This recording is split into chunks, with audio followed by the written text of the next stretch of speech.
안녕하세요, 스토리 엑셀입니다. 이번 영상부터는 엑셀의 주 기능인 데이터 메뉴를 활용한 데이터 관리를 시작해 보겠습니다. 행과 열에 입력된 데이터, 그 집합인 데이터베이스와 엑셀에서 다운로드한 가공 전 엑셀 로우 데이터 예제를 활용해 데이터 관리한다 생각하시면 쉽게 이해되실 겁니다. 이는 실무와 자격증 모두에 적용할 수 있습니다. 쉽게 생각하는 정렬도 필터도 조건 설정이 가능한 기능입니다. 즉, 데이터를 원하는 조건 기준에 맞춰 관리할 수 있다는 겁니다. 간단하게 정렬 필터 사용하신 분들을 위해 제약 부분을 먼저 설명드릴게요. 첫 번째, 셀 병합은 정렬도 필터도 피벗 테이블도 불가하다는 겁니다. 두 번째, 정렬 시 일부 셀만 선택하면 데이터 전체가 흔들립니다. 셀 범위 설정 주의하세요. 세 번째, 필터는 숨겨진 행은 필터에서 제외됩니다. 네 번째, 필터 적용 후 복사는 눈에 보이는 셀만 복사될 겁니다. 정렬은 말 그대로 나열하는 건데요. 오름차순, 내림차순, 사용자 정의 정렬, 여기에 하나 더 색상으로도 정렬 가능합니다. 쉽게 접근할 수 있는 기능이지만 데이터 관리에 꼭 필요한 필수이자 기본 기능이기도 합니다. 그럼 파일 열어서 데이터 관리 정렬하고 필터 실습해 볼게요. 정렬과 필터는 매출 자료 시트 활용할 건데요. 맨 앞으로 끌어다가 옮겨 놓고 매출 자료에 더블 클릭해서 이름을 정렬 필터로 수정해 볼게요. 그럼 정렬 먼저 해볼게요. 데이터베이스 범위 수정해 볼게요. 단축키는 컨트롤 A 누르셔도 되고요.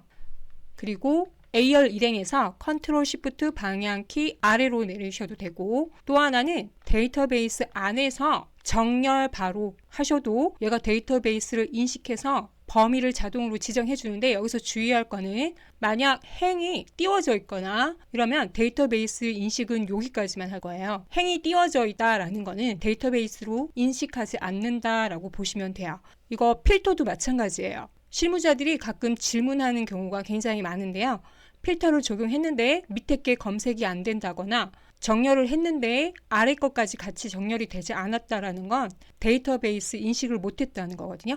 범위를 정확하게 잡아주시든 아니면 비어있는 행을 삭제해 주셔야 하나의 데이터베이스로 인식한다라는 거 꼭 기억해 두세요. 그러면 컨트롤 A 다시 눌러서 정렬 한번 들어가 볼게요. 기능 간단하게 설명드릴게요. 정렬의 기준이에요. 당연히 열 기준이겠죠. 머릿말을 기준으로 표시해 주고요. 여기 내 데이터 머리글 표시, 얘를 해제하면 머리글까지 같이 움직인다라고 생각하시면 돼요. 일단은 머리글 기준이니까 체크할게요. 영업소별로 먼저 정리할게요. 하나만 일단 정렬하고 나올게요. 영업소별로 정렬 기준은 당연히 값이 되겠죠. 셀 색을 지정했을 때 글꼴 색과 셀 색도 같이 정렬할 수 있어요. 정렬은 오름차순, 한글 같은 경우에는 기역, 니은 순이고요. 숫자 같은 경우에는 작은 순이 되겠죠. 1, 2, 3, 4. 어쨌든 오름차순으로 할 거예요. 영업소가 문자이기 때문에 문자 기준으로 오름차순 해주겠죠. 그리고 확인 눌러요. 강원 영업소가 먼저 정렬된 거 보이시죠? 그리고 일련 번호를 한번 확인해 보세요. 일련 번호가 움직였다는 건 이 데이터 행 자체가 전부 흔들렸다라는 거예요. 혹시나 저장하고 나가서 다시 되돌리시려면 이번에는 열로 범위 잡고 정렬 들어가서 다시 일련 번호 순으로 첫 번째 기준을 잡고 하면 원상태로 돌아왔죠. 그래서 이 일련 번호를 키로 활용할 수 있다는 거 꼭 기억하세요. 이제 기준 추가해 볼 거예요. 정렬의 기준 순서대로 정렬하는 거예요. 먼저 영업소를 정렬한 다음에 매출일로 두 번째 정렬하는 거예요. 말 그대로 기준 순서예요. 영업소 안에서 먼저 기역, 니은 순 정렬하고, 날짜 같은 경우에는 말일 기준으로 내림차순 정렬되겠죠. 그 다음에 기준 순서를 바꿀 수 있어요. 기준을 선택하고 위아래로 방향키를 활용해서 순서를 바꿔줄 수 있다라는 거 알아두세요. 그리고 필요 없는 기준은 삭제할 수 있다라는 거 정렬해 볼게요. 그리고 확인 눌러요. 정렬 상태를 확인하실 수 있는데요. 일련 번호가 또 한 번 바뀌었죠. 강원 영업소는 그대로 오름차순이니까 강원 영업소가 위로 갈 거고요. 여기서 매출일 기준을 내림차순 뒀어요. 그러면 말일 기준이라고 그랬죠. 26일이 가장 위에 정렬된 걸 보실 수 있어요. 다시 정렬에 들어가서 이번에 기준 하나 더 추가해 볼게요. 추가해서 순서는 바꿀 수 있다고 했어요. 순서를 위로 올려서 매출일 그대로고요. 여기에 금액을 한번 확인해 주실래요? 12월 22일자가 지금 두 개가 있죠. 금액이 지금 12만 8천 원, 330만 원이 있는데 12만 8천 원을 아래로 정렬해 볼 거예요. 내림차순이 되겠죠. 왜냐하면 330만 원이 큰 순서되니까. 매출 금액 기준 내림차순으로 하면 월 말 기준에 가장 많이 판매한 금액을 위로 올리겠다라는 거예요. 그리고 확인을 눌러요. 그리고 다시 한번 22일자를 보면 좀 전에는 12만 8천 원이 위에 있었지만 현재는 339만 6천 원이 위로 간 걸 확인하실 수 있어요. 이게 이제 정렬 순서, 기준을 잡아주는 거다라고 보시면 되겠죠. 다시 정렬에 들어가서 여기서 옵션 한번 확인해 볼게요. 옵션도 정렬은 간단해요. 대소문자 체크하면 대소문자 구분해서 정렬해 주고요. 그 다음에 방향이에요. 방향이 위에서 아래로라는 건 열 정렬을 뜻하고요. 왼쪽에서 오른쪽 정렬은 행 정렬을 뜻하는 거예요. 한번 확인해 볼게요. 저희가 일반적으로 위쪽에서 아래쪽으로 설정이 돼 있죠. 그리고 확인을 눌러요. 내 머리글 옵션을 체크 해제하고 보시면 앞에 열이라고 표시돼 있죠. 옵션 바꿔서 왼쪽에서 오른쪽으로 체크하고 확인 누르면 앞쪽에 행이라고 표시돼 있죠. 열 정렬을 하냐, 행 정렬을 하냐 옵션에서 선택하실 수 있다라는 거예요. 정렬 하나만 더 설명드릴게요. 사용자 정의 정렬이에요. 영업소별로 정렬을 해볼 거예요. 우선순위 대리점이 있을 거예요. 내가 마음대로 정렬 순서를 정하겠다라고 하면 사용자 지정 목록을 클릭해 주시면 돼요. 그러면 목록으로 들어가죠. 여기에서 목록을 추가해주면 서울영업소 먼저 정렬을 할게요. 서울영업소가 우선순위로 두고 그 다음에 경기영업소 이렇게 입력해서 추가 버튼 누르시면 목록에 추가된 걸 확인하실 수 있어요. 그리고 확인 누르고 행기준 정렬하는 거 한번 보여드릴게요. 행기준은 아까 말씀드린 대로 기흥, 니은 순이면 금액이 가장 앞에 오거든요. 이 순서가 아닌 얘도 일련 번호 활용하는 거예요. 내가 만약 일련 번호를 앞에 두고 그 다음에 영업소를 두고 싶고 제품군과 그 다음에 7 매출일 8, 9, 10 이런 식으로 두고 싶다. 한번 정렬해 볼게요. 대신에 얘 넘버도 같이 범위에 지정해 주셔야 돼요. 그래서 열로 전체 선택하고 정렬 들어가서 옵션 부분을 왼쪽에서 오른쪽으로 바꿔주고 그 다음에 첫 번째 행 기준 해야 되겠죠. 넘버링이 지금 첫 번째 있기 때문에 그리고 오름차순 할게요. 오름차순 하면 1, 2, 3, 4로 되겠죠. 확인을 눌러요. 예, 그러면은 정렬된 거 보이시죠? 이렇게 해서 정렬은 끝낼게요. 다음에 필터예요. 필터는 걸러낸다는 뜻이죠. 엑셀의 데이터인 문자, 숫자, 날짜, 형식별 조건을 부여할 수 있습니다. 모두 AND 함수라 생각하시면 되는데요. 즉 모든 조건이 만족하는 것만 순차적으로 걸러내준다는 겁니다. 알고 계시는 필터는 정확히 자동 필터이며 더 많은 조건이 부여되는 AND OR 그 외 함수까지 적용한 필터를 고급 필터라고 합니다.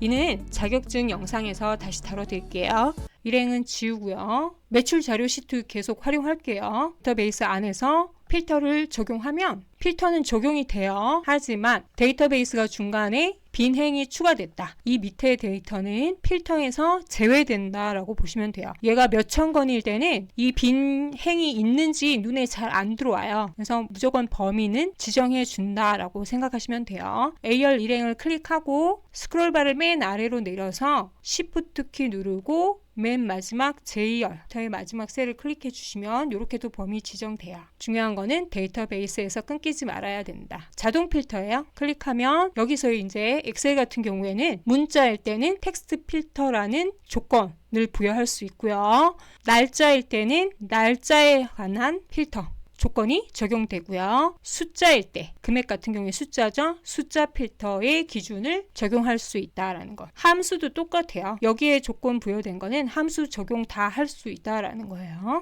요거를 염두해 주시고 필터 걸러 주시면 되겠죠. 텍스트 필터 같은 경우에는 만약에 포함한다라는 거는 제주만 포함해 줄래? 라고 하면 제주를 치시면 돼요. 그리고는 AND 함수고요. 또는 OR 함수라고 생각하시면 돼요. 그리고 확인 눌러요. 그러면 제가 제주라는 단어가 있으면 전부 다 필터이기 때문에 다시 지우기 누르면 필터가 해제돼요. 단축키도 활용하셔도 되고 지우기 누르시면 조건에 대한 것만 지워진다라는 거예요. 그리고 필터는 순차적이에요. 엔드 함수라고 생각하시면 돼요. 강원 대리점을 먼저 필터하고요. 그 필터, 강원 대리점 필터된 것의 제품군, 엔드예요. 그리고 거실 가구, 그 다음에 매출일은 2007년도만. 날짜 같은 경우에는 더하기 부분 보이시죠? 더하기는 내용이 더 있다라는 거예요. 그러면은 월별도 필터 가능하다라는 거예요. 어쨌든 2007년도 체크하고 확인 누르시면 이렇게. 그리고 필터 적용한 데는 여기 깔때기 모양이 보이시죠? 예, 조건이 부여됐다라는 표시예요. 다시 지우기 눌러서 이번에는 금액을 필터해 볼게요. 많이 활용하는 거는 크거나 같은 범위 안에 있는 거죠. 100만 원에서 500만 원. 매출 금액이 그 사이인 거. 확인 누르시면 100만 원에서 500만 원 사이의 값만 필터된다. 이렇게 해서 데이터의 형식에 따라 필터할 수 있다라는 거 보여드렸고요. 이번에 날짜 한번 볼게요. 더하기 버튼 한번 눌러주시면 월별로도 따로 필터를 적용할 수 있어요. 5월과 9월과 12월은 빼고 필터하겠다. 체크 해제된 거는 걸러내고 5월달은 없을 거예요. 왜냐하면 제가 제외했기 때문에. 4월에서 6월로 바로 넘어가죠. 모두 선택 한 번 하면 모두 적용되고요. 한 번 더 누르면 해제되죠. 여기서 필요한 부분만 체크하시면 된다라는 거. 자, 이번에는 아까 말씀드린 색상별 정렬을 한번 보여드릴게요. 제가 지금 노란색 셀 부분을 몇 개 칠했는데요. 여기에서 제품명 클릭하시고 요거는 날짜, 금액 상관없어요. 색 기준 필터라고 별개로 하나 기준이 생기거든요. 지금 색상이 2개 들어가 있기 때문에 색상을 2개 보여주는 거고 여기에서 노란색만 필터하겠다. 그러면 이렇게 필터 적용되죠. 필요한 부분만 색상을 칠해놓고 필터 적용할 수 있다라는 거죠. 수강생 현황 시트로 이동해서 이번에는 유효성 검사를 적용해 볼 거예요. 엑셀의 가장 큰 단점이 제각각 입력이라면 이를 제한할 수 있는 기능이 유효성 검사입니다. 즉, 입력을 제한해 지정한 목록 외 데이터는 입력이 되지 않는 겁니다.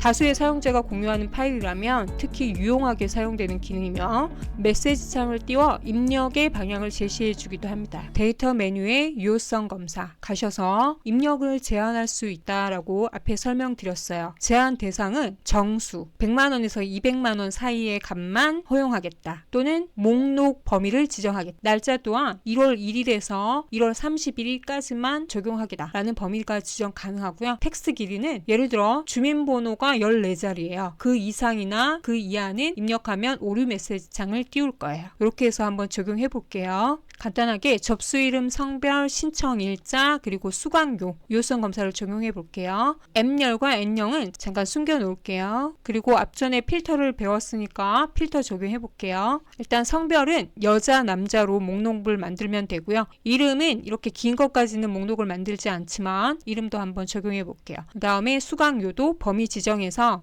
10만원에서 20만원 사이의 값은 입력되지 않도록 지정 한번 해볼게요. 접수 이름 먼저 적용해 볼게요. 데이터의 유효성 검사 들어가셔서 문자니까 목록으로 제한 대상 지정하면 되겠죠. 그리고 원본을 클릭하면 커서가 깜빡거릴 거예요. CR 사행을 클릭하고 컨트롤 시프트 아래로 내려요. 이름의 중복값은 없기 때문에 지금 목록값을 지정했어요. 하면은 콤보 박스가 하나 생기죠. 여기서 데이터를 선택해 주시면 돼요. 그리고 중요한 거 입력을 제한했기 때문에 없는 상태의 이름을 입력한다. 엔터 치시면 오류 메시지 창이 뜨죠. 부합하지 않다라고 했어요. 이거는 입력이 아예 허용되지 않는다라고 생각하시면 돼요. 이것 때문에 유효성 검사를 지정하는 거니까. 그 다음에 성별이에요. 다른 방법으로 유효성 검사 지정해 볼게요. 범위를 지정할 수도 있지만 데이터 유효성 검사에 이번에도 마찬가지로 문자니까 목록을 해요. 원본에 직접 쓰셔도 돼요. 아까 필터 해봤을 때 남녀 2개였죠. 그리고 확인을 눌러요. 목록창에 직접 입력하셔도 된다라는 거예요. 그 다음에 신청 일자예요. 날짜죠. 1월달 범위에 대해서 목록을 허용하겠다라고 하면 다시 유효성 검사 가서 이번에는 날짜예요. 그리고 해당 범위 안에 또는 제외 범위가 돼 있죠. 저희는 해당 범위 안에 날짜만 허용할 거예요. 시작 날짜는 2015년 1월 1일부터 2015년 1월 31일까지만 허용할게요. 현재 날짜를 입력하면 그리고 엔터 쳐요.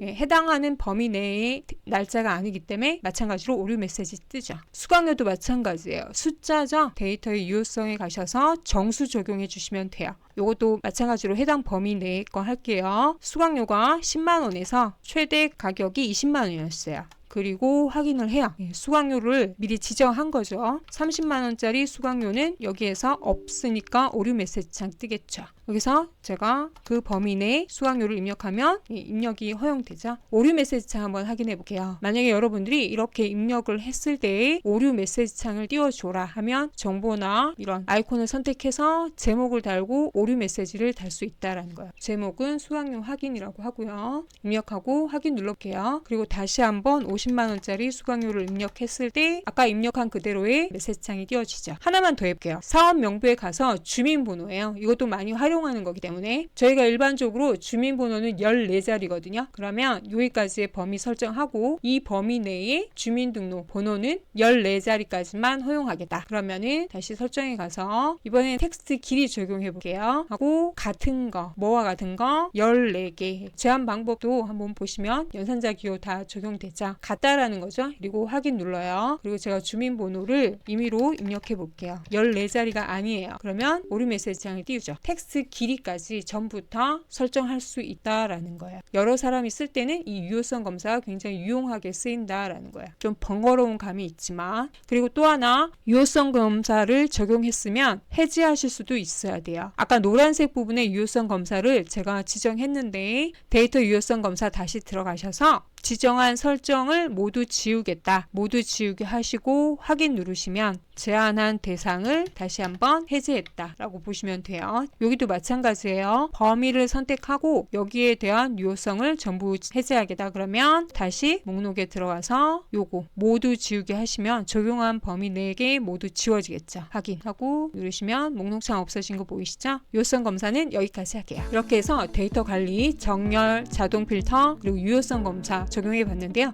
이 다음 영상도 다 데이터 메뉴에 관련된 부분을 진행할 거예요.